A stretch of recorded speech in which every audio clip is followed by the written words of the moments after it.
And this is a photo of Harvey during his service in Vietnam in 1963. Yes, you can see we're carrying M14s. We don't carry them anymore.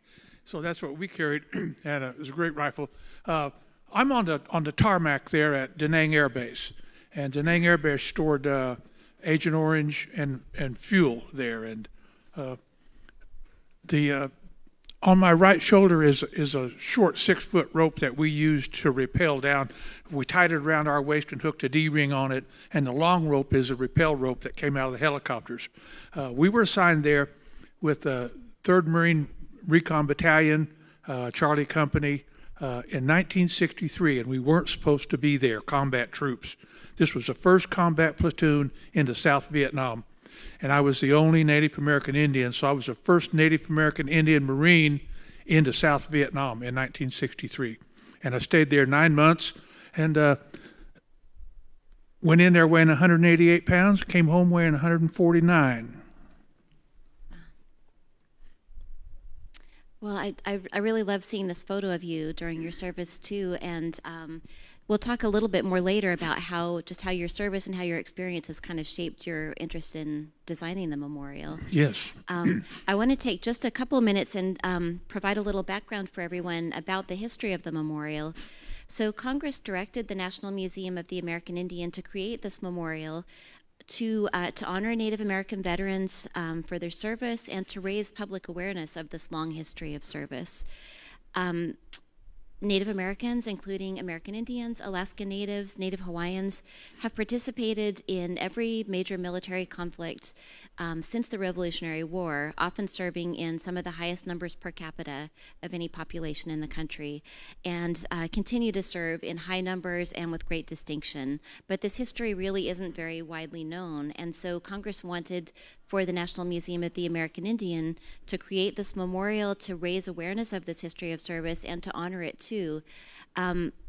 So when we began work on this project, we knew that we were going to need to seek guidance from the people whom the memorial would honor. And so we began by forming an advisory committee of Native veterans and family and community members. We then spent about a year and a half traveling across the country, holding consultations to spread the word about the memorial, but also to get a better sense of what Native veterans and their families and communities wanted to see in the memorial, what kind of an experience it should be to visit the memorial.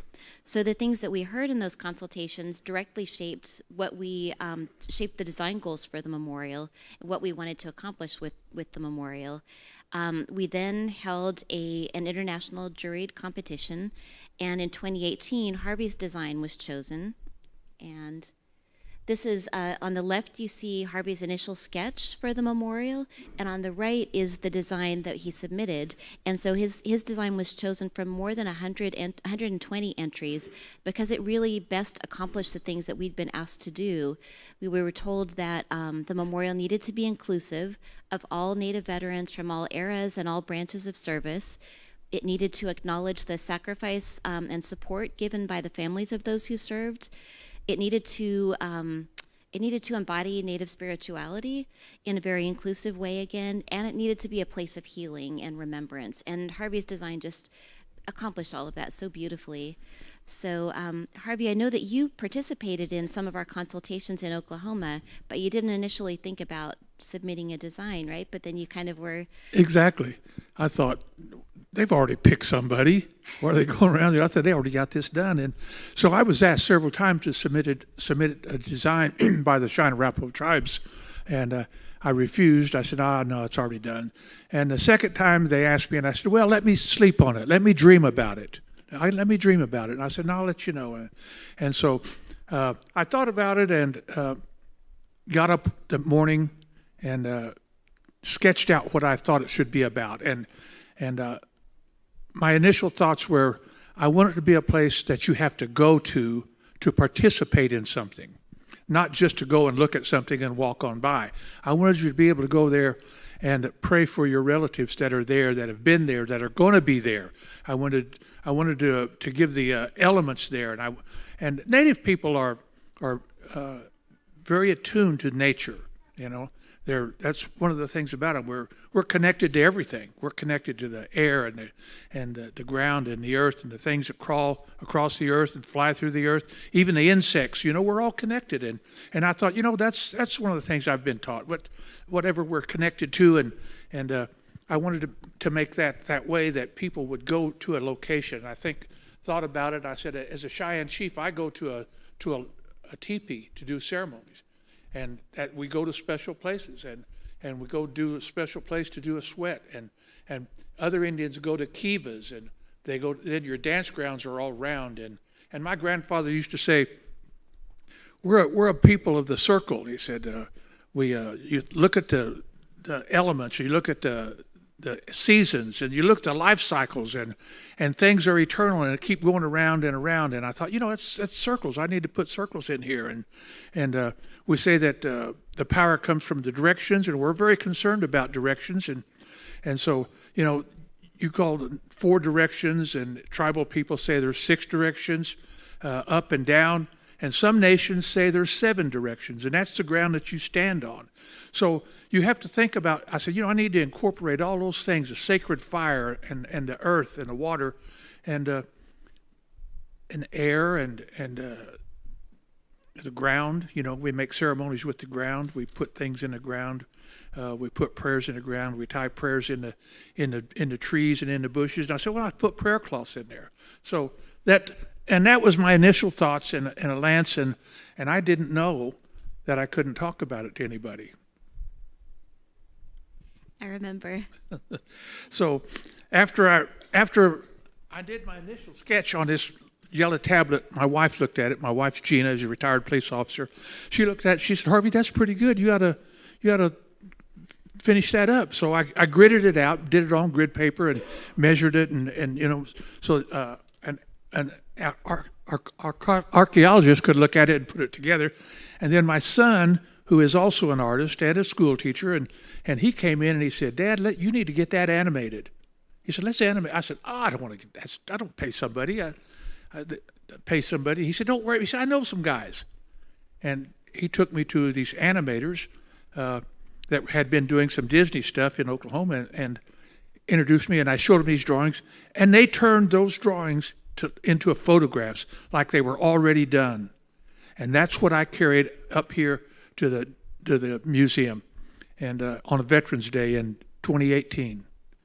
And I thought I could just show them to people. And I stopped the director and I said, "Let me show you my drawings." And he said, "Well, yeah, come on." He took me down to the table down there in the atrium, and I started laying them out, and somebody grabbed me by the shoulder and said, "Stop, don't do that." He said, "This is closed competition. Nobody's supposed to know who you are and what you're drawing, and no tribes are supposed to be talked about." He said, "If you show them these drawings, you're disqualified." And I thought, I didn't know that. I didn't read the rules. So anyway, so we didn't, and I put everything back in the tube and went home, and we had to put everything done electronically and submit everything without a name or a tribal reference on it. So I thought it was, and there's a guy that saved my life. This just walked in, Walter Lamar. Walter's a retired FBI agent, good friend of mine. I've known him for many years. Thank you, Walter. Otherwise, I wouldn't be sitting up here if I showed him my art. Right, yeah, and as you said, so this was an international competition. It was a blind competition. In the first round, the jury knew nothing about who had submitted the designs. They picked the strongest small group of designs to move to the next stage, and then this is what you submitted in the second stage after you'd had time to. You started by forming a team, which included members of your family and Butcher Architects and Urbanism. You kind of fleshed out your design, really further developed it, talked about how you would build it, how you'd accomplish it, and then Harvey's design was chosen unanimously by the jury in the second round as the one that best accomplished what we'd been asked to do and what we then asked the designers to do. And it was interesting that we had on the grounds of this museum on the east side, we moved that design 5 times. 5 times we moved it. And, well, actually, we moved it 4 times. The 5th time we moved it, there was about 40 of us there, and And we were all standing there, and a hawk came flying out of the southwest skies and glided across the waterlands and landed right on that spot that we were looking at to choose. And it danced around. It just hopped all around in that one spot. And I said, "Oh, look at him, he's dancing." And everybody said, "That's a good omen." And then this hawk flew up into the trees above the path of life. And he stayed there for over an hour with us. And it was just like he sat up in this building waiting for everybody to leave. So he stayed with us all this time. And I said, Native people always consider our ancestors. We always think about our ancestors. And I said, that red-tailed hawk that came in here was the name of my great-grandfather. He was a Cheyenne, a Frenchman, and his Indian name was Red-tailed Hawk. And I said, that's my grandpa coming to approve of what we're doing. And to me, that was so moving. And then we find out that after that particular period, at different times, he still comes back and he sits on the building and he sits on the trees and he brings another little red-tailed hawk with him. He brings another one with him. And my oldest brother who passed away, Charlie's, his Indian name was Red-tailed Hawk. And I said, that's my grandpa and my brother coming to be here to approve of what we're doing.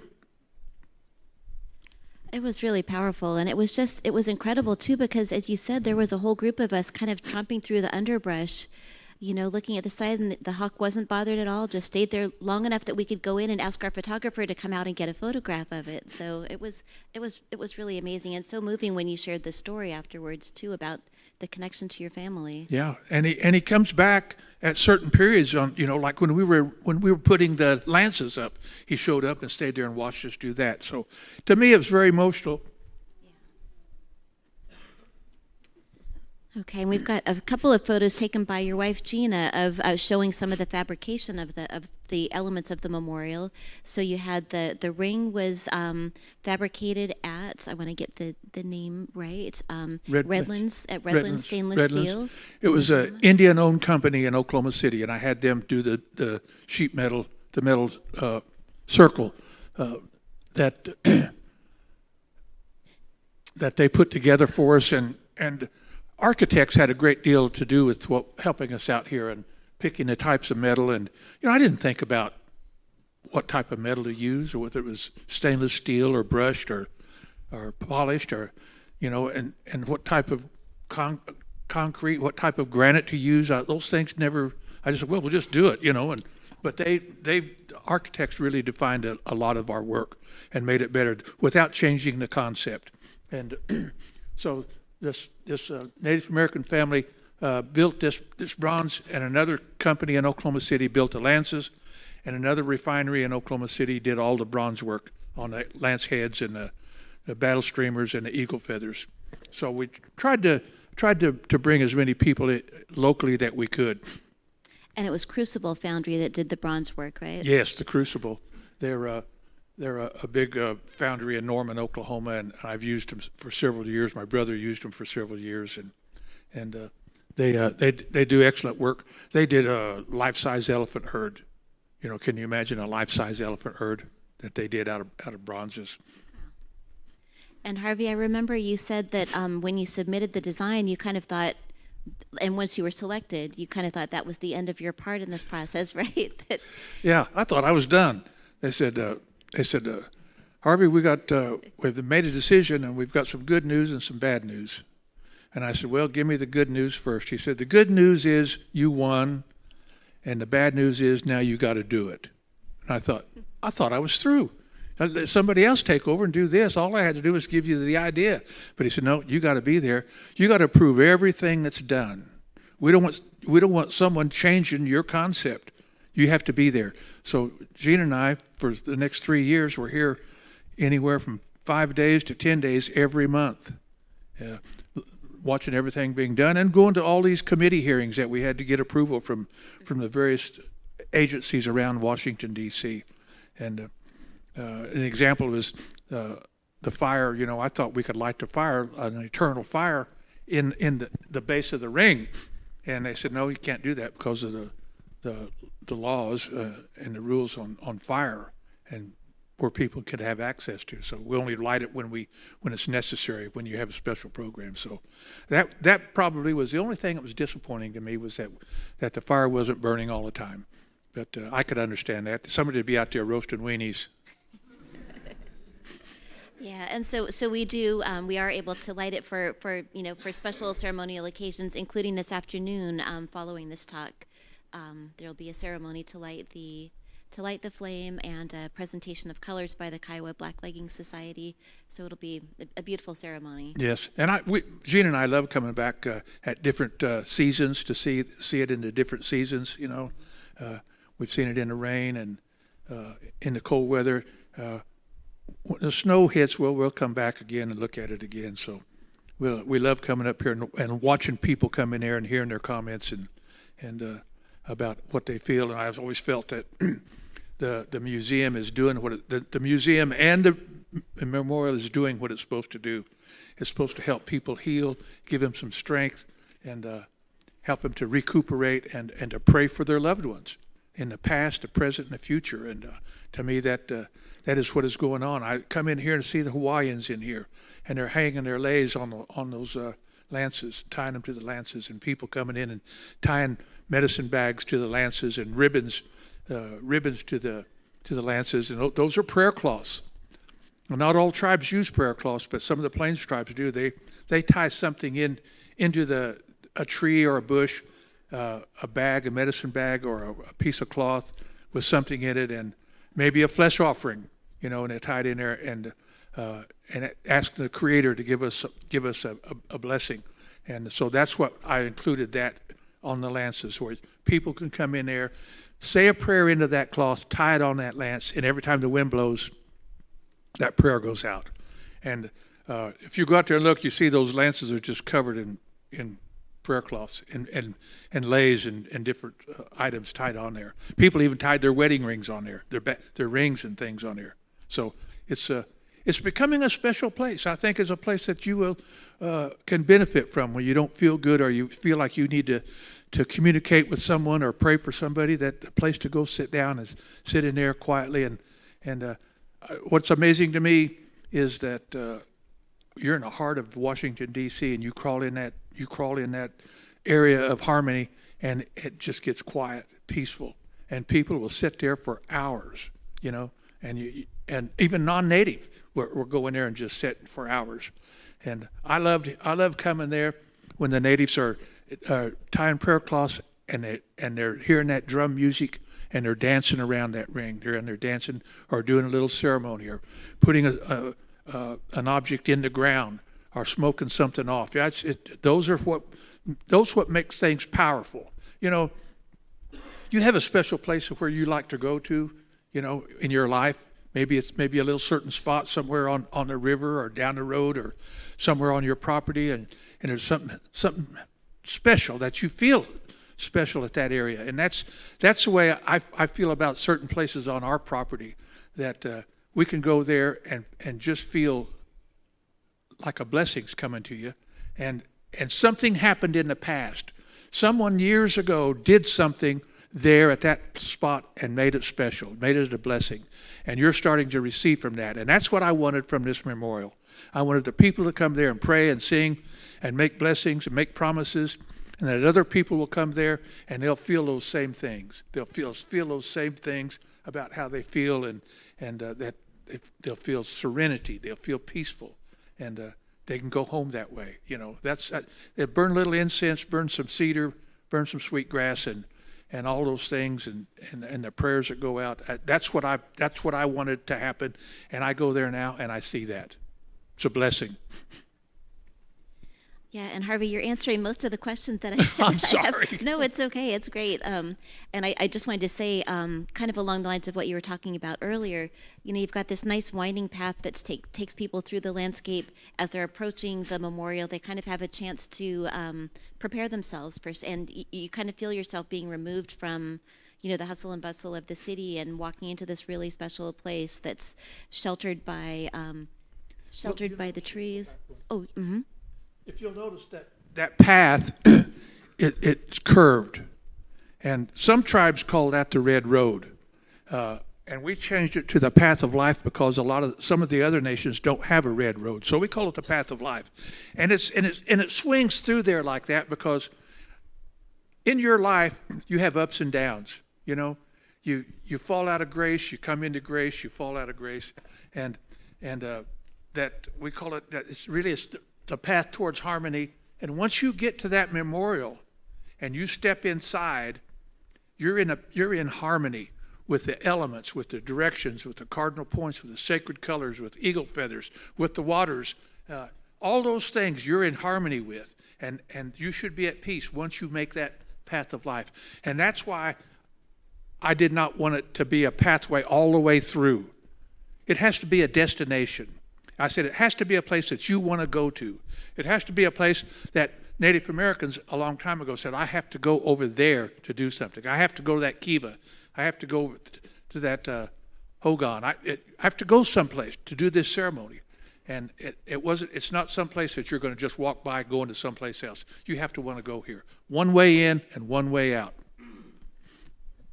Yeah, I think that was really important that it's really a destination. It's a place that people want to come and to gather and not just kind of happen past. And yeah. And so you really created this. So we see a lot of circles in the shape in the design of the memorial. And you mentioned this before, and it's really a very welcoming, kind of enveloping place. So place for people to come gather and to. Wait, can you talk a little bit about kind of the symbolism of the circle and why it's important in the design? I can. You see an outer circle that runs into the fence. You see an outer circle, and that allows natives.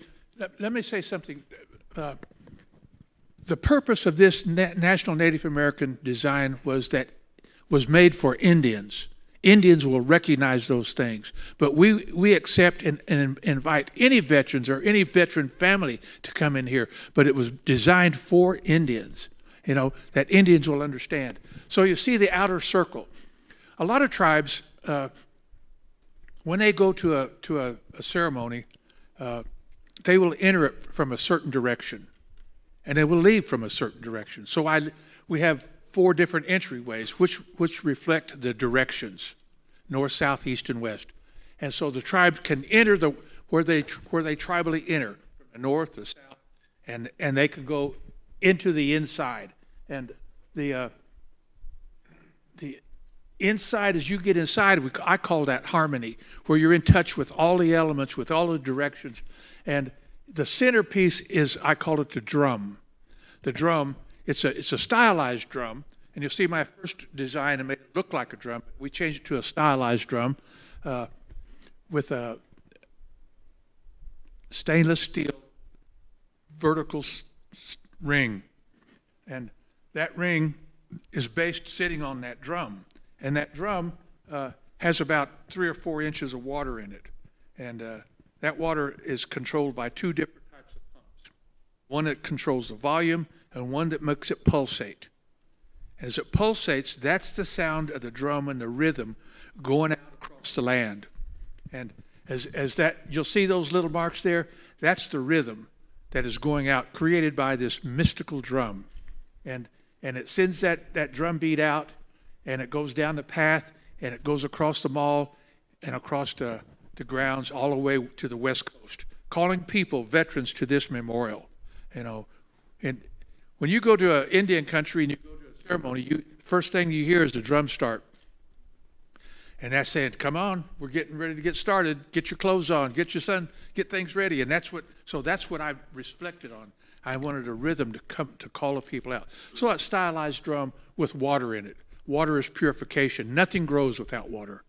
Nothing grows without water.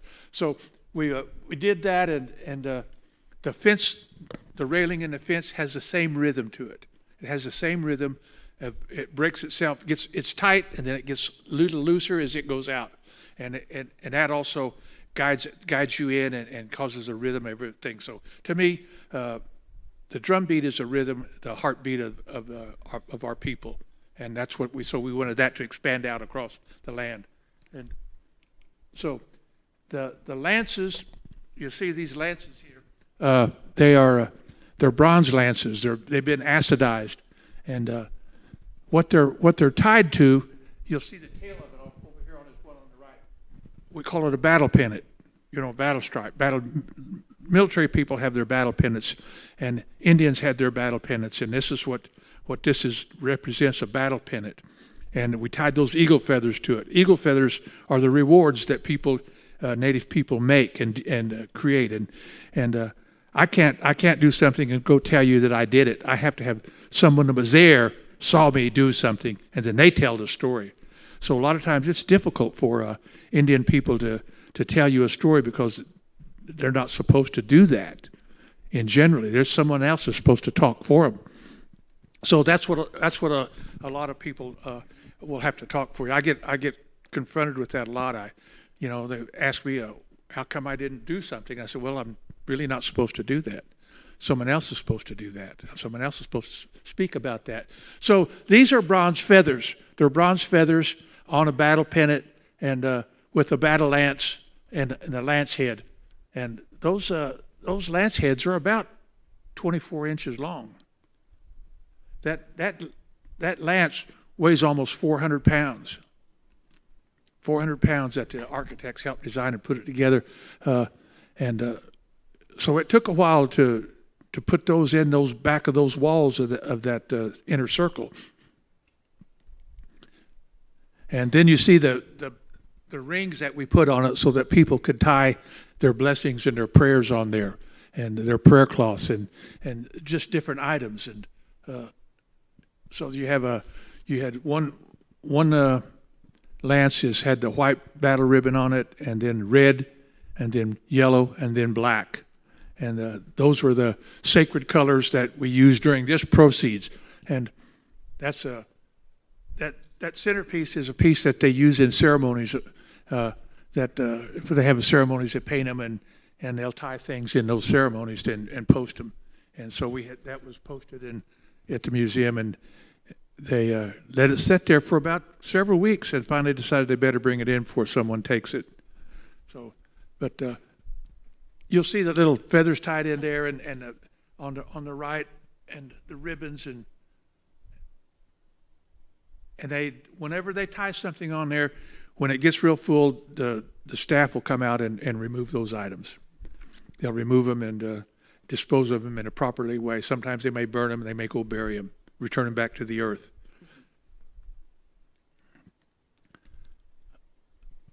One of the elements was the fire, and you'll see the lights in the water there.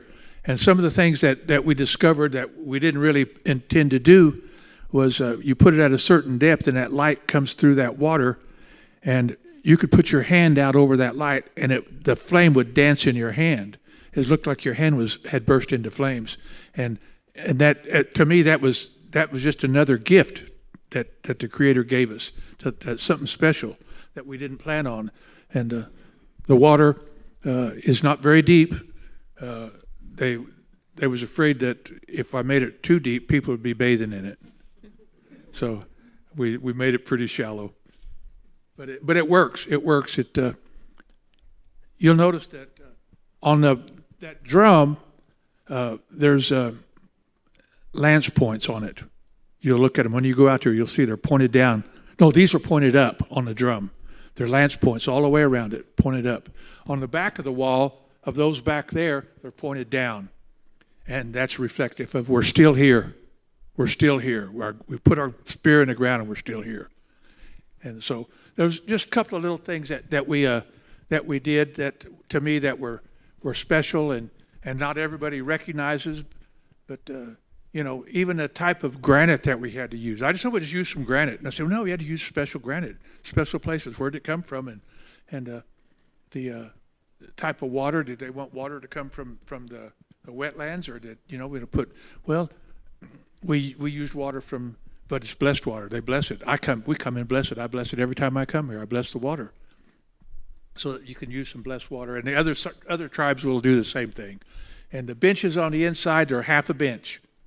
There's only a half a bench around there, and that's because we want people in wheelchairs to come in and back up in there and have some place to put themselves, so they're not in the way, and they're not inhibiting somebody, but they're sitting there in their wheelchair, or if they're incapacitated or have.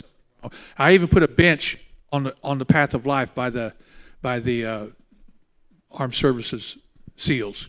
So, and I learned that from a couple of Cheyenne guys that were at Desert Storm, and when they were burning all the oil wells, they had respiratory problems, and he said that has hurt a lot of men, respiratory problems from that oil and burning, and so we wanted to put a little bench there so they could walk part way and sit down and rest, and then come on into harmony.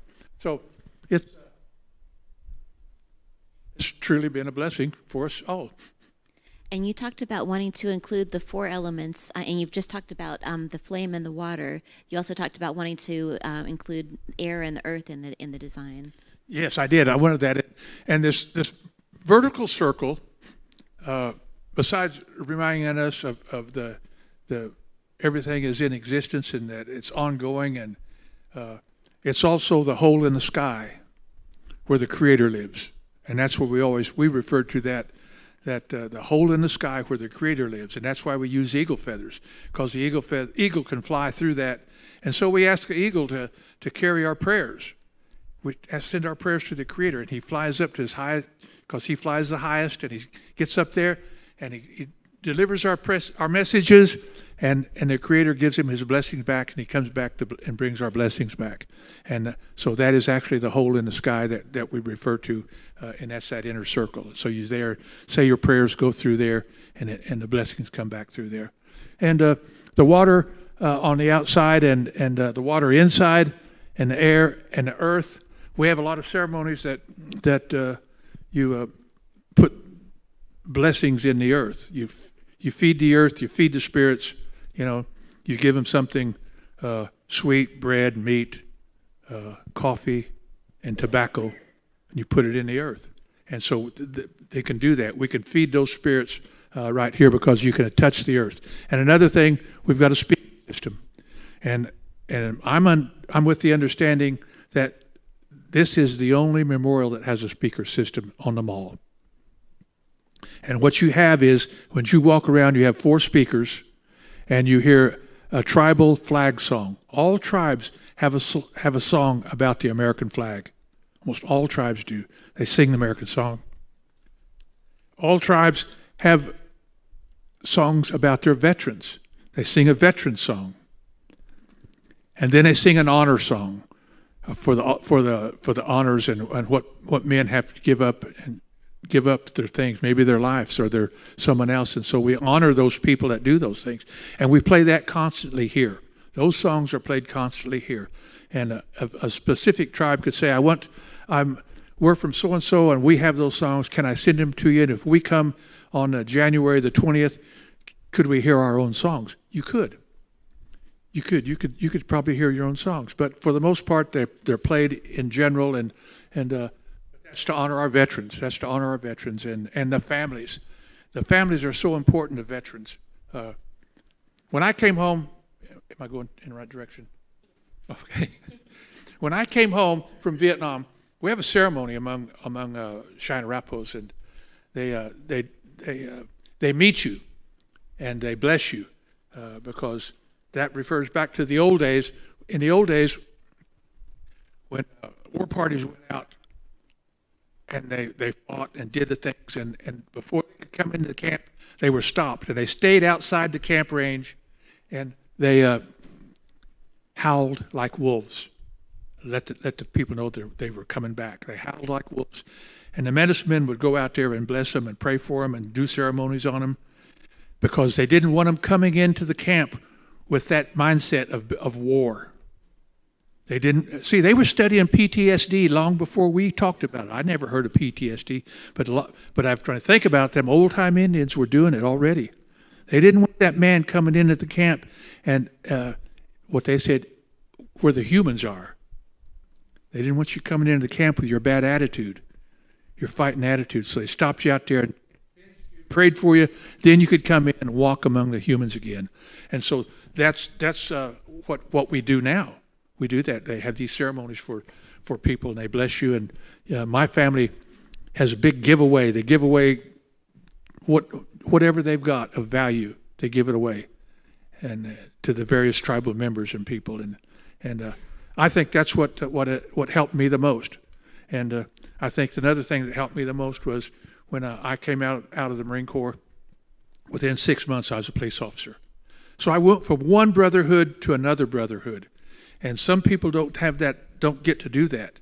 There's that gap before they finally get discovered by somebody. If the American Legion or the Veterans Foreign Wars will come in and help them, so I didn't suffer the way a lot of guys do, you know. And, one of the things that we heard in our consultations that was really important to people was that this be a place of healing, that it be a place of, calm and reflection, spirituality and healing. And I think your design really, it really welcomes people in, and it's really meant to be that, a place of calm and reflection and healing. I hear that a lot. I have people sending me photographs almost daily that come in here and take a photograph of it, and friends of mine and people that I don't even know, they'll send me photographs of coming in here and making those kind of comments. So it's doing what I hoped it would do. It would give you some healing and give you some comfort and would comfort your family. And if my great-grandfather walked in here, he would recognize all of those things. And veterans of this day walk in there and they look at it, they'll recognize all that symbolism. And my grandchildren will recognize them, and their grandchildren will recognize all of these symbols. So this memorial was not done for just one era. It was done for a whole group, the whole time, from the past, present, and future, that they'll all recognize those things, and it'll be a blessing to all of them. Not just one era, but for all eras. Yeah, and I think one of the other things that was so challenging about trying to build this memorial that would honor so many people from so many different backgrounds, the challenge of trying to make it truly inclusive. And so your design really has elements that will speak to people from so many different cultural backgrounds, so many different Native traditions. And besides all of the federally recognized tribes, the state recognized tribes, there's also, it needs to honor and be meaningful to Alaska Native and Native Hawaiian veterans, and you really have created such an inclusive memorial and such a welcoming space. Well, thank you, and I think that there's something there for almost every tribe, and I think that's what has mattered, what helped is it wasn't just done for one specific tribe or group of tribes, that it touches everybody's. I've had all different tribes tell me how much that it meant to them, that they could understand it. I even had people from the European countries and from Iceland, when they hear some of those things, they said, you know what, we kind of do that. We kind of do some of those things. So it's not as totally private, exclusive, because other people's from other countries, they say, well, we kind of do that. Maybe not quite like that, but we kind of do that. And so I think that it really touches a lot of other people. I've had people from the Netherlands tell me that they're in the process of doing some designs, and they wanted to use our concepts, our ideas in Europe. So I think, great, that's a great blessing. I think it's great for people to think about those things rather than just walking up and looking at a statue. You can become a part of something. You can do something there. You can leave a prayer. So the memorial was completed and open to the public in November of 2020, and then we had to wait a couple of years to be able to have the in-person dedication. And so last year on Veterans Day, we were finally able to dedicate the memorial with this incredible procession of Native veterans. We had over 1,500 veterans from over 120 tribes who processed on the National Mall, and then we had a beautiful dedication ceremony. And so I wanted to ask what that experience was like for you, what that day was like. I was so proud. I was proud, not only for myself, but for all of these people that came and wanted to be a part of this, They wanted to be a part of it. in the culture, I said, we always like to be first. You want to be the first to do something, first to touch your enemy, first to take a horse, first guy to go somewhere, first, and so people come for a lot of different reasons, but they come for a blessing. They come for the blessing and for the idea that we're honoring their veterans, that we're honoring their veterans. And I loved it when in a procession, as you start dancing and walking around, you could hear these different groups in their war hoops and they're hollering. I loved that. Yeah, you can see that, and people carrying their items to be blessed and to bring into the circle, and the little kids, they brought their children, and yeah, it was a great gathering. It just kind of reminded you like you're going to a powwow, with the veterans and the dancers and the families and the children. Yeah, it was. They all wore their something that would reflective of who they were and their nation. It was really a beautiful day, and it was wonderful to see how many people came from so many different communities. How many as we were holding our consultations, traveling around, we'd hear from communities that they were organizing buses or honor flights or other ways of bringing their veterans here to be here for that special day. And it gave us a light rain. I said, you know what? This light rain is a blessing. It's washing the earth. It's going to nurture the plants. I said, we got a little rain on this day. It's a blessing. And then we got a big rainbow, a great big rainbow. We did. It was a beautiful day. Yeah, it was. Yeah. And so I wanted to ask, too, what are some of the things that you've heard over the past year from people who visited the memorial? I know a lot of people have been getting in touch with you after and telling you about their experience here. What are some of the kinds of things you've heard? I've heard stories about how peaceful it was and how it made them feel good, and that they felt like when they left a burden there after something for some reason, maybe a prayer for somebody, and they were worried about somebody, and so they left that worry there, and it was tranquil. They said, I can't believe that you're in the heart of Washington, D.C., and it's so peaceful in there that people will come in there and sit for hours. Gene and I have gone in there at night, and there may be a half a dozen or more, even non-natives, just sitting in there, just saying, well, we came to it because it's so peaceful here. It's quiet. We love it. And I think that's kind of what we wanted to happen, was that people would feel good. They'd feel blessed. They can leave a worry there. They can tie that prayer cloth. They can leave a gift there in the ground on the water, and pray for one of their relatives. Pray for their family. And I think to me and I see that happening. I see people calling me and say, I left a prayer cloth. I danced there. I left a gift in the earth. Whether it be a flesh offering or just a gift of something. That they leave, and all those things to me makes it powerful. Makes it powerful. That's going to be a help to somebody. I don't care what your anguish, your pain is, whether it's physical or mental. I think enough people have come there to do things that are making it a powerful place. Yeah, and I think, and we've touched on this a little bit, but I think that you talked about wanting this to be a place for, whether it's for a family coming to remember a loved one who served, whether it's a veteran who served decades ago coming to remember their own service and people they served with, or whether it's even, a young service member just returning home from their service. It's really a place for, coming and reflecting and remembering. Yeah, I think, and that's why we wanted to put the drum in, to call those people that are hurting. If they're hurting, if they have some PTSD or something wrong with them, come here and get blessed. Come here and get blessed and make that sacrifice, that travel. Creator sees those things. When you make a sacrifice, the Creator sees those things and will often bless you for you making a sacrifice. And you come here and do that, and I think that's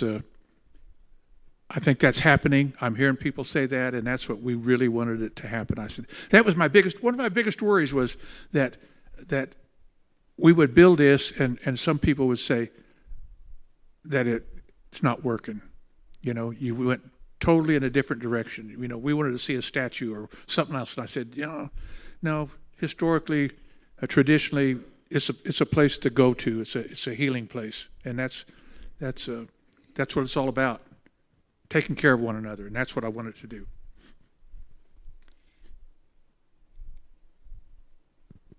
And so then here are a few photos of that day, of the dedication ceremony following the procession.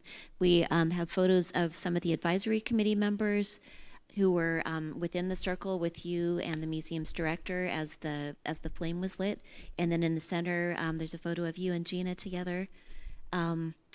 I wanted to ask too, so over the past year, really over the past few years, but especially over the past year, I think you've been invited to speak to a lot of groups about the memorial too. And, I wondered if you could talk a little bit about that, what that experience has been like, and if there are any stories that you especially would like to share.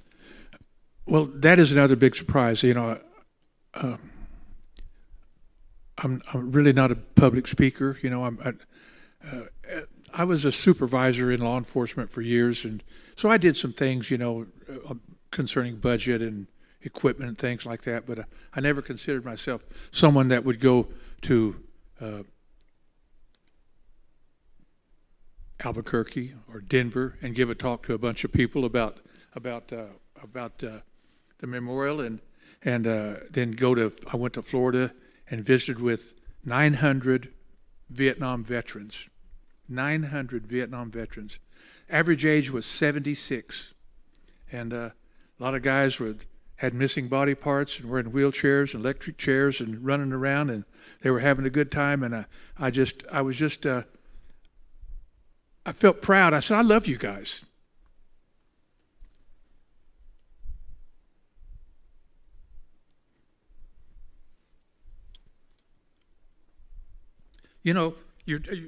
Because I've lost a lot of friends.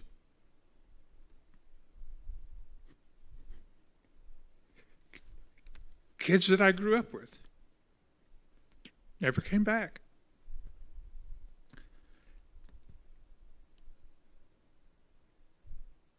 $580,000 casualties. The Southern Cheyenne Arapahoes sent 500 young men and women into Vietnam. Not one fatality. Not one fatality among the 500 and some odd Cheyennes and Arapahoes that went. A lot of wounded, but no fatalities. And they said that's pretty unusual. But that tribal people say, well, we prayed for those things. We made sacrifices. We did things that we would bring our children home. And so I thought, well, whatever works, man. Whatever works, bring them home. And but I think I'd visited with a Army colonel, female, and I heard her story here. And she was in Afghanistan, and she said they noticed her that she was different. Her skin was colored different, and they said, "Who are you? What are you? Where are you from?" And she said, "Well, I'm an Indian." They said, "You're from India." She said, "No, I'm an American Indian." They said, "No, they killed all of you guys. They killed all of you guys." So you think what some people think happened in this country, perceptions of that they killed all the Indians. But they didn't. We're still here. We're still here. And so I think that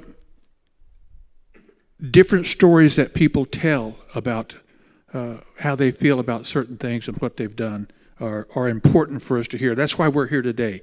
We want to share some things with you and tell you how we are. And we welcome you to our memorial. We welcome you there.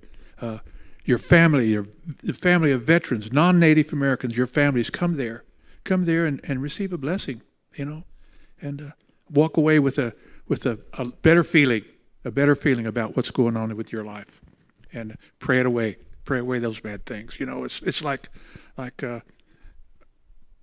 gifts. Sometimes people will give you a gift, and I'm a pack rat. I go to junk stores and I bring stuff home, but you don't know where that's been. You don't know what's been around that thing. So we have a ceremony. I'm going to share this with you because I want you to benefit from it. When you pick something up or you find something and you're not sure where it came from, or you get some money that you're not sure where it came from, you put it on the ground, and you brush it off. We call it brushing off. Stroke it in one direction, stroke it in another direction, and say a little prayer. Say, I'm releasing you from your past life and bring you to a new life with me. So whatever that has been around stays where it was, and it's on the ground, and you take this new thing into your home. So you don't bring anything negative into your home. And so there's little things like that to me that are so important, little rituals, little ceremonies that you have, and I'm glad that we still have those kind of things, those little ceremonies that we can, and I'll share that one with you, that a lot of negative stuff in this world, and put it on the ground, say a little prayer. I'll leave your past in the past, and I'm bringing you home with me to live with me again, starting over. So works. When I remember, I appreciate you sharing the story that you did just a moment ago, too. I remember when the woman shared her story at one of our consultations, and that story and so many of the stories that we heard really just brought home to us the responsibility, the deep responsibility that we had to make sure that this memorial was done in the right way, and really told us how important this was. She said, this memorial is going to be... This is why this memorial is so important, because it's going to be demonstrating to people that we're still here, and demonstrating our dedication and our sacrifice and service to this country, which so many people just aren't aware of. And I think that in a similar way to the way that the consultations brought home the responsibility to us, I feel like all of the conversations you've had with people since this project began have been maybe an unexpected part of the process for you, something you couldn't have anticipated, that you'd be traveling across the country, speaking with so many people and connecting with so many people. We had a great team that came here, and there were so many things that happened that I just thought, I never thought of that. I never thought about that. That architectural teams that came in to help us with the plants and with the granite and with the steel and one group said, well, that big circle, you'd need to make that out of buffalo hide and branches. And I said, well, it wouldn't last very long. Wouldn't last. We've got to make it last a while. You'd have somebody building one every 2 months to call it in there. I said, we'll do it out of stainless steel. Do it out of stainless steel. So it said, and so these different architects that came in, the design architects from Oklahoma was a team that we brought from Oklahoma, and they were the Hans and Tori Bootzers, and they did the Murrah Building Memorial. They designed the Murrah Building Memorial, where they blew up the federal building in Oklahoma City and killed a bunch of people there. So they came and helped us with the design, and then the local architects helped us with the plants and the granite and the mortar and the different colors and the texture. I never thought about the texture of granite. They said, we have certain textures, and we want to that all enhances the memorial if we do it with the right textures. So we use textures and the right colored stones and the right color of stainless steel. They talked about the stainless steel, and I said, well, just stainless steel. Well, do you want polished stainless steel, or you want brushed stainless steel? And I knew who thought. I wouldn't think about two different types of stainless steel. So, but architects thought about all those things, and we just had a great accumulation of dedicated people, just really dedicated people that helped us make this come alive. And it's all donated money. That's right. So all of the funds for the memorial, none of them came from the federal government. They all needed to be raised, and we had so many, in particular, so many tribal communities who gave so much to make this memorial possible, and it was really just an incredible demonstration. It was. I was surprised that the Cheyenne Arapahoes gave $1 million. I thought, oh man, those people are going to give me a hard time for spending. Those Indians are going to give me help because for spending that tribal money, but it's been great. Everybody's been great. I have not heard one bad thing from my tribal people about this memorial. Wow. And they're pretty picky about doing stuff and their money. I think that we're coming to the end of our hour here. I wanted to close by just showing a few photos of the memorial at different times of year, because it's really, I think, incredible to see how the memorial within its setting changes from season to season. See, architects even brought in those big stones on the bottom, and then they built a cage underneath to keep the rodents from coming in there. So there's just a lot of little things that we never thought about, and the wiring, and the speaker systems, how they put that up, and they even drained all that water out of there. They drained all that water out of there so we could get started. And so here's the memorial in fall, which is about where we are right now. There are a few more leaves on the trees. Yeah, it has many faces. It does. It has many faces. And then here's the memorial in winter, and you were saying that you want to come back and see it when it's covered with snow like this. Yeah. Well, Harvey, thank you again so much for taking this time, spending this time with me. It's always just so wonderful to have a chance to talk with you. Thank you all for coming, and I hope that you'll all stay. Yes, thank you. God bless you. Yeah. Thank you.